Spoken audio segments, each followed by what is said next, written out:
de algo que eu vou falar agora. O interessante é quando a gente vê a igreja também com vidas novas, com vidas que precisam receber a palavra, não só os que já são, mas pessoas que venham, né? E quem é que traz? Somos nós. Eu não posso jogar o peso de trazer novas vidas para a igreja somente para o pastor, porque na verdade o pastor, ele não traz, ele cuida das ovelhas. Também não posso jogar esse peso sobre a vida dos evangelistas. Na verdade, esses nomes, eles vão sendo uma hierarquia dentro da igreja. Mas você veja, a gente tem missionária, mas elas não estão no campo missionário. Se for porque prega a palavra, todos nós somos missionários. O evangelista a mesma coisa, o presbítero a mesma coisa, certo? Então quem é que traz essas vidas? Por que tem cadeira vazia na igreja hoje? Não é só porque fulano, beltrano e não sei quem faltou. É porque não tem gente ocupando essas cadeiras. Mas quem tem que trazer essas vidas somos nós. Aonde é que a gente está falhando? Ah, pastora, eu convido as pessoas, elas não vêm porque elas não querem, verdade? E eu não tenho como obrigar. Mas eu posso orar. Eu posso orar. Porque quem gera ovelha não é a girafa. Quem gera ovelha não é o cavalo. Só a ovelha pode gerar uma outra ovelha. Então, a gente precisa se responsabilizar por isso. Senhor, me ajuda. Ore a Deus. Porque às vezes a gente ora com tanto ímpeto quando são coisas que a gente precisa. A gente coloca tanto fervor nas nossas orações por coisas que a gente precisa. Mas aí pensa, é o reino de Deus que precisa. Estou falando do reino. Gerar novas vidas dentro da igreja, trazer, convidar, compartilhar coisas relacionadas à igreja, chamar. Eu aprendo muito com meu esposo, chamo ele de chato, falo para ele que ele é insistente. Nossa, Jefferson, tem gente que não deve te suportar, mas ele não está nem aí, ele continua. Ele chama, ele insiste, ele vai atrás, ele faz o papel de pastor dele. Eu chamo, mas eu chamo uma vez só. Aí eu vejo que a pessoa não está ralentando muito, tá? Então fica aí, vou orar pela sua vida. Ele não. Então chame, ore, peça estratégias para o Senhor. Eu trabalhei numa escola cristã por 6 anos. E tinha uma mãe lá, era uma graça. Ela chamava as pessoas para tomar chá da tarde, ela não trabalhava. Ela tinha uma condição de vida que permitia que ela não precisasse trabalhar. Então a ocupação dela era as coisas da casa e os filhos, né? E aí, sabe o que ela fazia? Ela chamava pessoas para ir tomar um café da tarde com ela. Só isso. Então, a professora ela chamava, já era cristã, vizinhas lá do condomínio onde ela morava, para que, através dessa comunhão, sem nenhum tipo de objetivo de evangelizar com palavra, ela trazia essas pessoas para perto dela.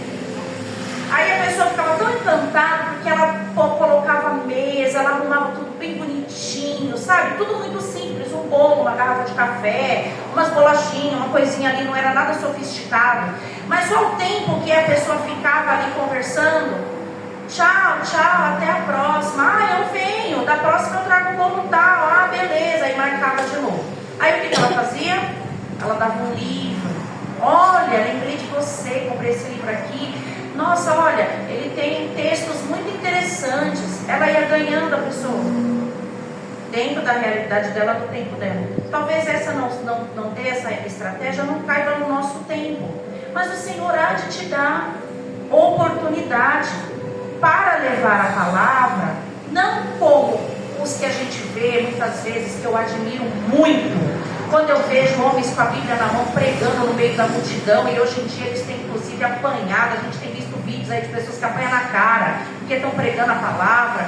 Eu não estou falando exatamente desse tipo de pregação, mas você trazer as para perto com o seu jeitinho cristão de ser.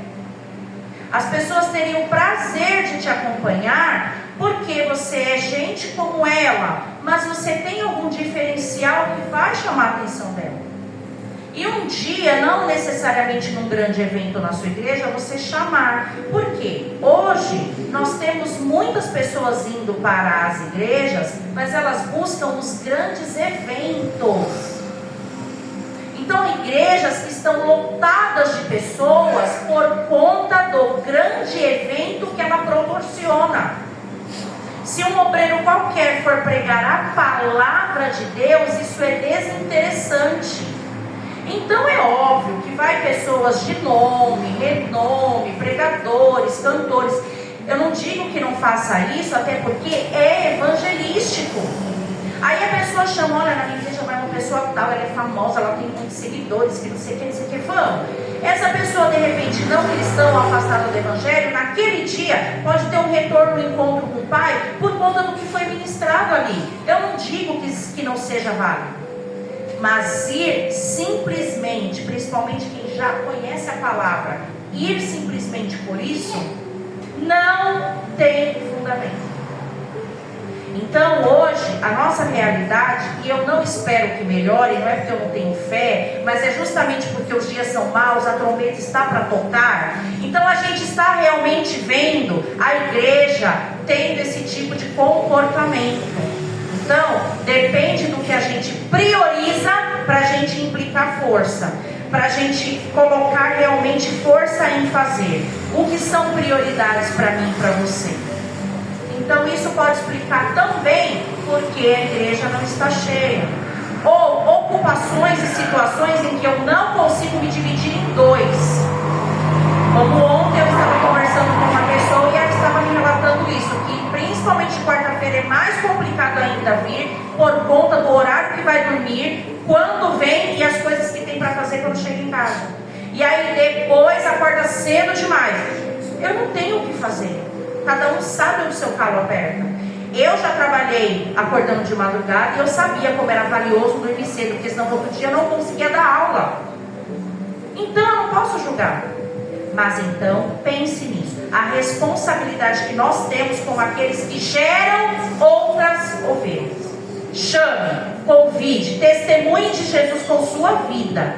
Amém? Amém. E nós vamos ver almas sendo resgatadas nesse lugar. Aleluia. A cada culto a minha alma é restaurada. Só que eu já estou dentro do aprisco.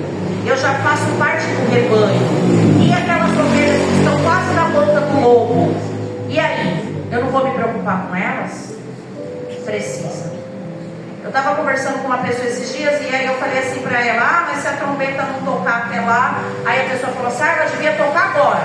Essa trombeta tinha que tocar era agora. Eu falei, calma, mas tem gente que ainda não ouviu a palavra. Calma, tem gente que não se entregou para Jesus ainda, tem gente que precisa voltar para os braços do Senhor. Você não pensa nessas pessoas? É reino. Isso é reino. Eu não vou olhar só para o meu umbigo.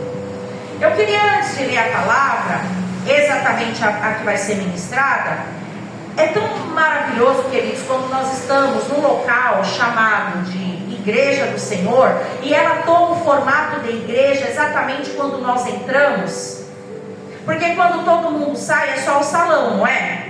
O salão com as cadeiras, os ornamentos, tudo. Mas a partir do momento que a gente entra, aí é a igreja, aí é a noiva, aí é o organismo vivo, não é? E aí nós sabemos que esse corpo, que é o corpo de Cristo, tem um cabeça. Quem é o cabeça? Jesus. Jesus. Então quando a gente para falar de Jesus, é algo sensacional, porque eu não estou falando de qualquer pessoa. Eu estou falando daquele que é um dos nomes, ou é o nome mais pesquisado, é o nome mais proclamado, e também amado, e também odiado. É o nome que está acima de todo nome. É o nome que ressuscita mortos. Porque se eu orar em nome de Jesus e essa for a vontade de Deus, não é assim? Ele mesmo chamou Lázaro para fora. Mas antes ele não falou assim, olha Lázaro, sai daí no meu nome. Não, ele falou com Deus chamou Lázaro? Nos ensinando, porque em tudo o Senhor vai nos ensinando. Quando nós falamos de Jesus, nós temos muito a aprender. Amém. Eu poderia subir aqui e só falar das coisas que Jesus pode fazer, mas o que eu mais amo é falar de quem Ele é. Lá em Filipenses, no capítulo 2:11, não precisa exatamente colocar, se quiser colocar tudo bem. Nós temos a declaração de que Jesus é o Senhor. É uma confissão que precisa ser universal, ou seja, o planeta tem que declarar. Mas naquele grande dia, a Bíblia diz que todo olho verá e todo joelho se dobrará e toda língua confessará que Jesus Cristo é o Senhor. Então é uma declaração universal para que todos nos céus, na terra e debaixo da terra reconheçam sua soberania e dobrem em adoração. Meus irmãos, vamos chover no molhado. Dobrar em adoração significa cantar mais do que a gente já canta no louvor aqui. Quando eu falo de adoração, eu não estou falando especificamente do momento que eu canto na igreja. Essa vida de adoração aqui, aquele que é soberano, não está coligado a cantar na igreja. É a minha própria vida que é essa adoração. É o meu próprio caminhar, as minhas próprias escolhas e a minha renúncia. Isso é essa adoração. Então, quando eu li aqui, reconheçam sua soberania e dobrem em adoração, eu vou trazer para você então a história daquele pai que tanto quis um filho e que viveu com esse filho até a sua puberdade, sua adolescência, felicíssimo que ia ter em quem declarar sua hereditariedade, aquilo que ele tinha para deixar, a sua semente. E então o Senhor pede para ele a própria vida dele. Eu não sei você, mas você que é pai e mãe sabe que a vida do filho é a sua vida. Verdade. Eu falo para o Gabriel, muitas vezes já escrevi, quando dei parabéns em rede social: você é o meu coração fora do meu peito. Quando o Senhor pediu Isaac para Abraão, Ele pediu a vida de Abraão. Isso é adoração. É isso que o Senhor nos pede. O Senhor nos pede o Isaac. E Isaac não é só aquilo que é bom para a gente, mas inclusive aquilo que é carnal em nós e que vai custar muito entregar. O Isaac era tudo para Abraão e ele não pensou duas vezes quando o Senhor pediu. A Bíblia não diz que ele tentou negociar com Deus. Senhor, mas se em vez de ser ele, seja eu. Senhor, mas se em vez de ser ele, eu arranco minha mão. Se em vez de ser ele, eu arranco uma perna e ofereço para o Senhor algo que vai me custar muito. Não pode ser outra pessoa. Ele não ficou gesticulando. Ele só obedeceu. Glória a Deus. E como eu já falei aqui outras vezes que eu ministrei essa palavra, o Senhor deu para ele a oportunidade de voltar atrás, porque onde Deus mandou ele fazer isso, eram 3 dias de viagem. Ele teve tempo para ficar ali pensando, matutando: eu volto, não, eu não vou. Eita, eu não falei nem com a mãe dele. Ai, nossa, ela está achando que eu só vou adorar. Mas ele estava adorando realmente. Porque aquela renúncia, aquilo que ele estava ali tentando fazer em obediência, ainda que ele não estava entendendo, era nada. Era a adoração. Ele declarou com a boca dele. Quando ele falou para os empregados dele: eu vou ali com o moço, ele falou o quê? Eu vou subir com o moço para fazer o quê? Eu vou ali com ele adorar. E aí a gente volta, tá? Voltarei. Eu vou ali adorar. Se eu reconheço a soberania de Jesus, eu o adoro. Mas não dá, gente, nas 24 horas, para eu ficar assim, ó. Jesus, eu quero te conhecer. Não dá para ficar cantando o tempo inteiro. Não dá.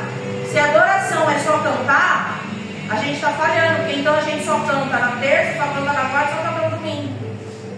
Então eu canto lavando louça, eu canto varrendo a casa, eu canto fazendo várias coisas, essa é a minha adoração. Se eu estou falando de Jesus e da soberania dele, a adoração é o que me custa. Por isso, Romildo, ontem quando você veio pingando de sono e cansaço, foi sua adoração, filho. Porque seu corpo não queria estar aqui. Você queria estar na sua casa, tomar um banho, bater uma xepa, dormir. Porque só você sabe o que você pega de pesado quando você trabalha. Mas você veio. Mesmo que foi para uma escala, mas você veio. Gente, nós precisamos entender. Daqui para frente a coisa vai apertar demais. Se a gente não tiver um Isaac para levar, ainda que custe muito para a gente, no alto do Monte Moriá, para a gente erguer, porque ele chegou a erguer.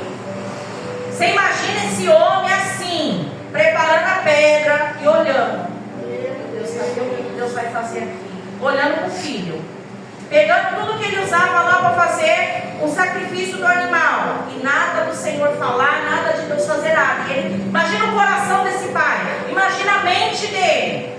Aí ele vai lá, pega o menino, ô pai, a gente está com tudo aqui que precisa, que ele já tinha com certeza ido com o pai sacrificar, ele sabia o que era aquilo. Mas cadê? Eu não estou vendo aqui o cordeiro para o sacrifício. O que foi que aquele homem adorador falou na hora? Deus proverá o cordeiro para si. Ele falou isso para o filho, sabendo que o cordeiro até aquele momento era o próprio filho dele. E não foi isso que Deus fez por nós? Não foi isso que ele fez oferecendo o único filho perfeito dele na cruz como o último cordeiro? Por pessoas como eu e você? Não vou falar de vocês, vou falar de mim. Por um ser humano que nem eu? Ah, Jesus, que amor é esse? Não cabe dentro da minha cabeça. Glória a Deus. Não cabe dentro da minha cabeça. Que amor é esse que Deus tem por nós? Falei hoje no estudo bíblico, não tem nada que eu faça para Ele me amar menos. E não tem nada que eu faça para que Ele me ame mais. Ele ama. Ele ama. E o que Ele pede para mim? Que eu ame a Ele sobre todas as coisas e o meu próximo como a mim mesmo. Meu Deus! Só que o que o mundo faz? Inverte. Ame a você mesmo e cancele o seu próximo. Se ele não estiver dentro do seu padrão, do jeitinho que você quer, cancele. E aí a palavra que a gente vai entrar mesmo agora está em João, capítulo 13. Porque se eu amo falar mais de Jesus do que daquilo que Ele faz, eu já sei que Ele transforma água no vinho. Eu já sei que Ele multiplicou pães e peixe. Eu já sei que Ele curou a mulher do fluxo. Eu já sei que Ele libertou o moço que se jogava no fogo, que estava possesso. Eu já sei que Ele ressuscitou Lázaro. Eu já sei tanta coisa sobre Jesus. Que Ele é o príncipe da paz, que Ele é a rosa de Saron, o lírio dos vales, que Ele é a resplandecente estrela da manhã, que Ele é general de guerra. Eu sei tanta coisa sobre Jesus, coisas que Ele pode fazer, mas eu quero ater os meus olhos em quem Ele é, porque Paulo já deixou bem claro que eu tenho que imitar Ele.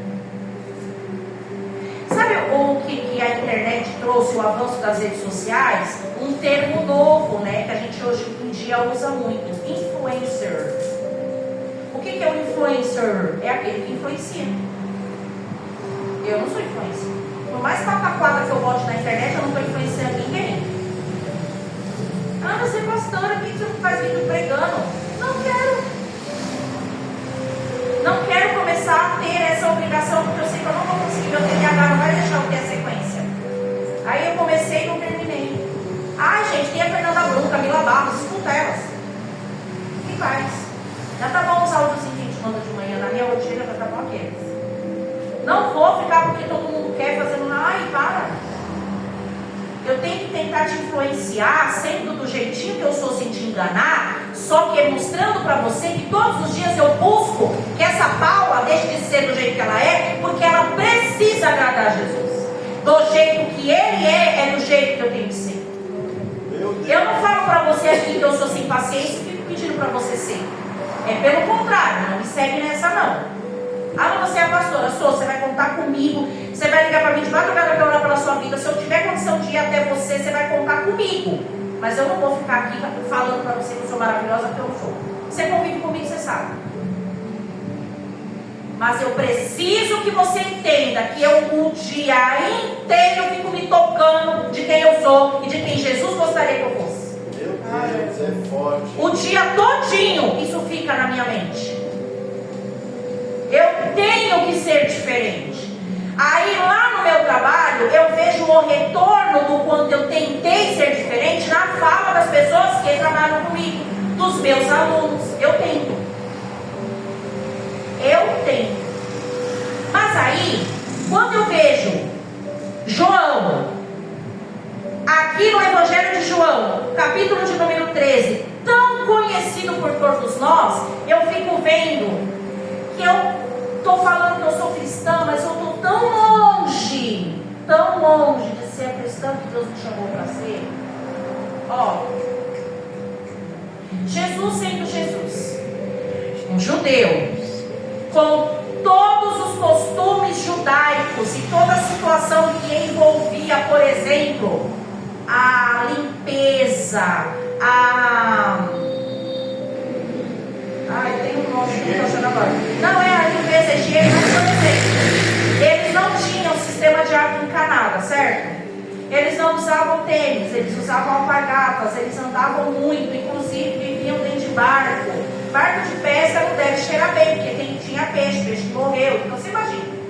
Então, eles entravam nos lugares, eles lavavam as mãos, tinha quem lavasse os pés deles, tudo isso, para manter ali a higiene, até porque eles comiam agachados muito próximos da comida. A mesa não era que nem a mesa que a gente conhece hoje, com cadeiras assim. Eles sentavam sobre as pernas, sentavam em almofadas. Por isso que a gente tem aquela passagem de Jesus, onde a mulher lavou, chorou nos pés dele e depois enxugou nos cabelos, porque ela estava agachada próxima aos pés dele ali, na maneira como ele estava sentado ao redor da mesa, né?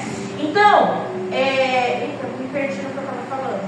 Aí você veja que Jesus, quando ele está ali com os seus discípulos, nesse momento aqui do João capítulo 13, eles estão se preparando para algo que na cultura judaica era primordial, era inclusive o judeu, ele comemora, ele faz tudo do mesmo jeito até hoje, que foi quando Deus livrou da última praga, deu toda a orientação de passar o sangue nos umbrais da porta, e então eles celebraram ali com toda a orientação do Senhor a primeira Páscoa. Quando Jesus estava com os discípulos, já sentiram que estava chegando a hora dele ser preso e cumprir todo o propósito, né, da salvação e da sua entrega, então ele se reúne ali com eles, era a Páscoa, a mesa estava posta com todos os elementos que precisava. E aí a gente vê aqui, ó, capítulo 13, versículo 1.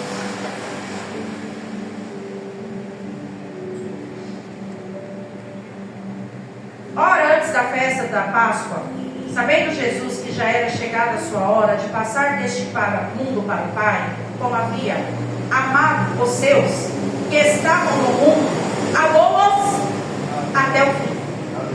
E acabada a ceia, viu? Tem até um quadro muito famoso chamado A Última Ceia, não tem? Os católicos têm sempre na parede, tem muito significado para eles, a pintura em si. E acabada a ceia, já tendo o diabo insinuado no coração de Judas Iscariotes, filho de Simão, que o traísse, mas ele realmente o propósito era realmente que ele fizesse dessa forma, né?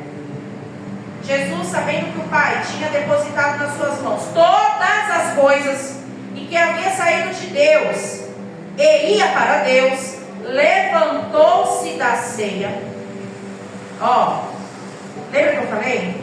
Eles tinham toda uma situação lá de lavar as mãos, de sentar, aí eles ceavam, tinha lá o mel, pão asmo, erva amarga, vinho, né? Tinha a carne do cordeiro, tudo preparado, então eles cearam. Que aí a gente tem lá no 1 Coríntios a passagem, né? Quando Jesus ele reparte o pão, aí ele fala, esse pão a partir do meu pão. é o meu corpo, fazer isso em memória de mim. Aí tudo aquilo que a gente lê lá no 1 Coríntios. Então Jesus levanta, e é aqui que eu fico mais firmada ainda quando eu digo para vocês que eu não estou nem perto de ser a pessoa cristã que o Senhor espera de mim. Esse texto, essa passagem, ela para mim é muito constrangedora. Por quê? Eu estou falando de Jesus. Eu não estou falando... Pensa numa pessoa bem famosa aí. Se essa pessoa viesse a se aproximasse de você, você ia ficar toda constrangida, preocupada. Ai, olha, eu ganhei uma visita na casa do Luciano Huck. Você vai comigo? Automaticamente você vai ficar muito feliz, é uma pessoa famosa. E aí você vai falar, ai, não deu roupa. Não deu uma casa no nome desse. Você não vai se preocupar com a sua aparência? A gente tem essa coisa com pessoas que estão em evidência. E por que com Jesus a gente não tem? Por que todo culto que eu vou me reunir como igreja, eu não tenho esse mesmo entusiasmo? Eu não tenho eu não priorizo da mesma forma? Porque eu olho para as pessoas, porque eu olho para quem está fazendo, porque eu olho para quem vai falar, porque eu olho para quem vai cantar. Será que é isso? Eu traço um menu na minha cabeça, se não me agrada eu não vou fazer? Será que é isso?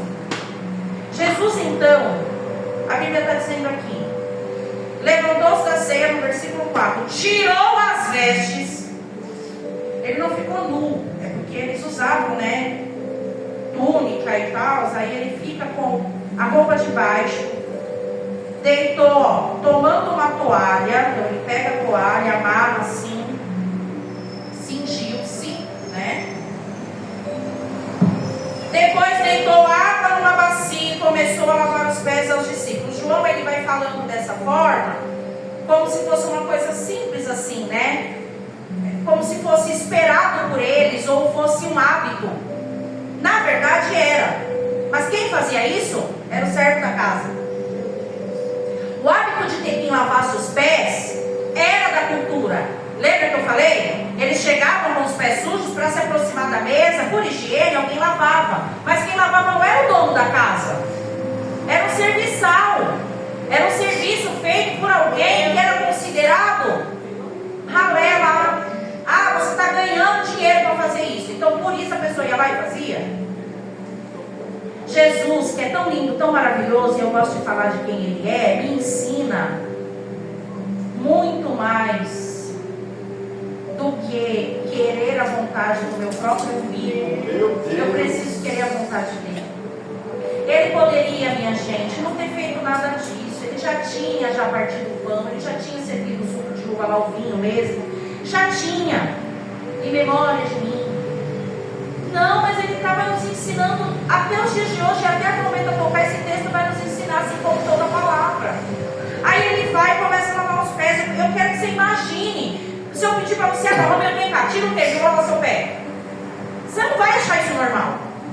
Mesmo que seja uma encenação. Porque não é. Para quem lava é uma honra.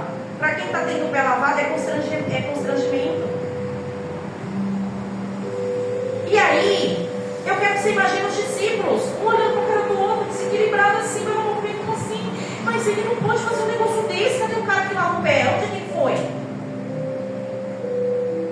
Jesus me ensinando a igreja, ensinando cada um de nós. Aleluia! Aí vem o Pedrão.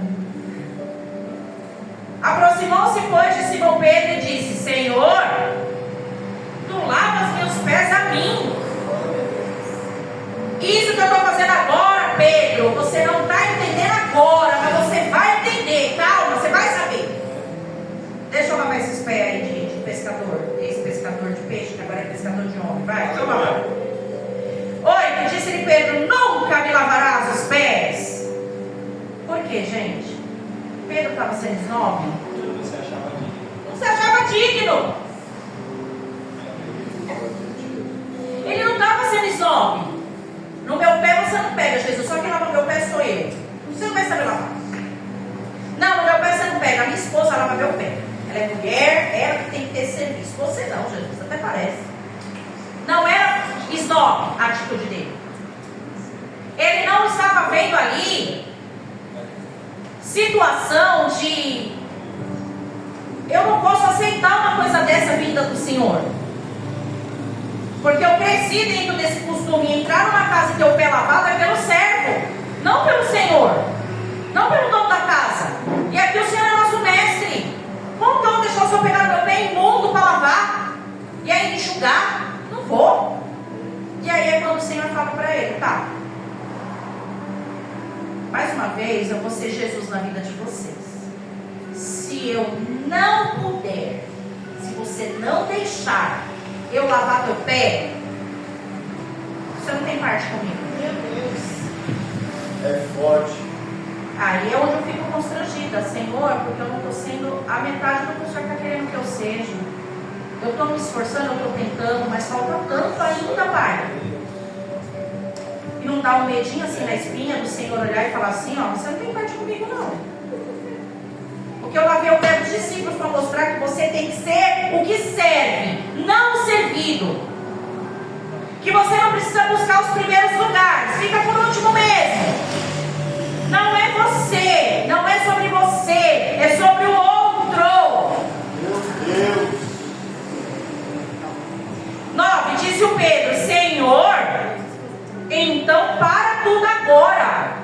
Se para eu ter parte com o Senhor, eu tenho que deixar o Senhor se fazer como serve, lavar meu pé, então me lava todinho.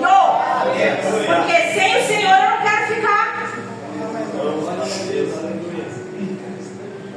Disse-lhe Jesus: aquele que está lavado não necessita de lavar senão os pés. Olha aí, papai. Pois no mais todo está limpo. Ora, vós estáis limpos, mas não todos. Porque bem sabia quem havia de trair.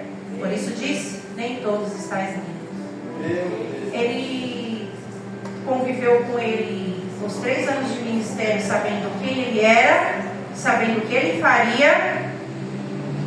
Nesse momento ele estava lá, vendo o rapaz, ceou com ele. E como eu já disse aqui, ele não discriminou Judas em momento nenhum.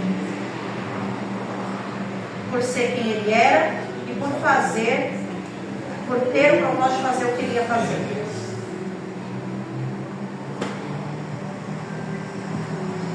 É só Jesus na nossa vida, gente. 11, 12. Depois que lhes lavou os pés, tomou as suas vestes, tirou, aquela toalha, vestiu as roupas dele novamente, se assentou outra vez à mesa e disse-lhes: viram só como eu sou o máximo? Vocês viram como eu sou terrível? Eu, sendo quem eu sou, a meus pezinhos sujos de vocês? Olha aí. Isso quem faria? Eu. Jesus? Entendeis o que vos tenho feito? Vós, ele não disse eu sou mestre, olha isso. Vós me chamais mestre e Senhor, e dizeis bem, porque eu sou. Ora, se eu, Senhor e mestre, vos lavei os pés, Olha aí, papai. vós deveis também lavar os pés. E isso aqui não é sobre lavar pé. Porque ninguém sai lavando pé. Isso daqui é sobre, não é a minha verdade que tem que prevalecer. Isso daqui não é o que eu acho. Não é o que eu quero. É o Senhor e o que Ele quer, o que Ele ordena, o que Ele deseja. A minha vida precisa ser um louvor para o Senhor. Mas se eu faço isso só da minha boca para fora, só mostrando para as pessoas exteriormente, no meu exterior, que eu sou, que eu pertenço a Jesus, mas quando eu abro a minha boca, ou quando eu vou fazer as coisas, ou quando eu vou escolher algo, isso é completamente o contrário, então eu não estou fazendo esse lava-pé que Jesus está falando. Faça. Faça, porque Ele fez para nos ensinar. Porque eu vos dei o exemplo, no versículo 15, para que, como eu vos fiz, façais vós também. Aí esse 16 aqui, que eu vou até grifar. Na verdade, verdade vos digo, que não é o servo maior do que o seu senhor, nem o enviado maior do que aquele que o enviou. Jesus falando dele. Ai, se sabeis essas coisas, bem-aventurados sois se as fizerdes. Amém? Olha aí, papai, tapa na cara. Então, que o Senhor, Ele fale melhor ao nosso coração. Nós sabemos, você sabe quem você é. Você sabe, diante do Senhor, no que você precisa melhorar para que Ele receba a sua adoração. Você sabe, o Espírito Santo de Deus não nos deixa enganar. E eu posso passar fome no jejum, não atingindo nenhum objetivo, se eu não entender esse tipo de exemplo dado pelo Mestre. Se eu não me alinhar, quando essa parede aqui foi feita, quando ela foi levantada, e começou pela estrutura que a gente não vê, né? Mas aqui é que a gente está vendo, o pedreiro, a pessoa que estava construindo essa parede, teve que no final das contas usar um instrumento chamado prumo. Quando eu era pentecostal e os irmãos falavam que Jesus estava passando prumo, eu tinha um medo. Eu tremia as pernas, falei, Deus Pai, meu Deus do céu, eu não sabia o que era prumo. É o que isso que Jesus está passando, meu Deus? Olha o que Jesus está passando prumo na igreja. As irmãs falavam. Morria de medo. Mas era para ter medo mesmo. Porque o prumo, ele mostra para o pedreiro se a parede está realmente nivelada, se ela está realmente reta. Porque se não tiver, ele tem que derrubar e fazer de novo. Porque parede torta abala a estrutura geral. Meu Deus.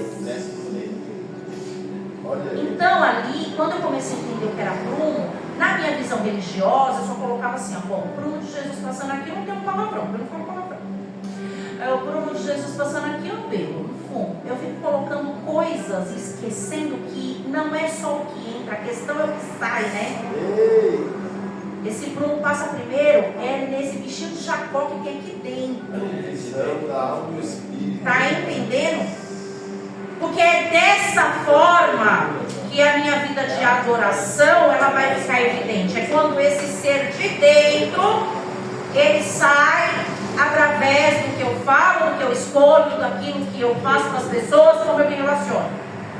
E aí para encerrar e a gente orar, eu estava vendo uma psicóloga falando, acho que eu até postei, que a gente não conhece a pessoa pelas ações. Porque eu posso muito bem fingir que eu sou uma coisa e eu não sou. Você conhece as pessoas pela reação, não pela ação. É pela reação dela que você conhece.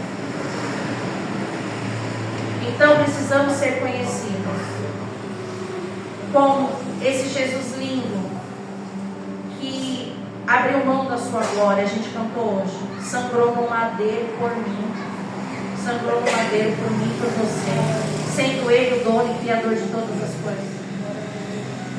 Deixou de segurar galáxias para se transformar num bebezinho, segurar a mão da mãezinha dele e crescer. E depois começar seu ministério e mostrar tantas coisas e pedir para que a gente observe tudo isso e faça igual. Fácil? Não é. Mas nele, com ele e por ele, a gente vai conseguir. Talvez não hoje, talvez não amanhã, mas a gente não vai desistir, a gente vai continuar e prosseguir. Sempre lembrando dos exemplos dele. Ele sim é o influencer real. Amém? Fique de pé. Querido Jesus, eu quero te agradecer pela tua santa palavra e pedir que o Senhor venha nos capacitar. Venha nos capacitar, Senhor, a sermos os servos que o Senhor espera de nós. Sermos aqueles que são conhecidos porque amam vidas.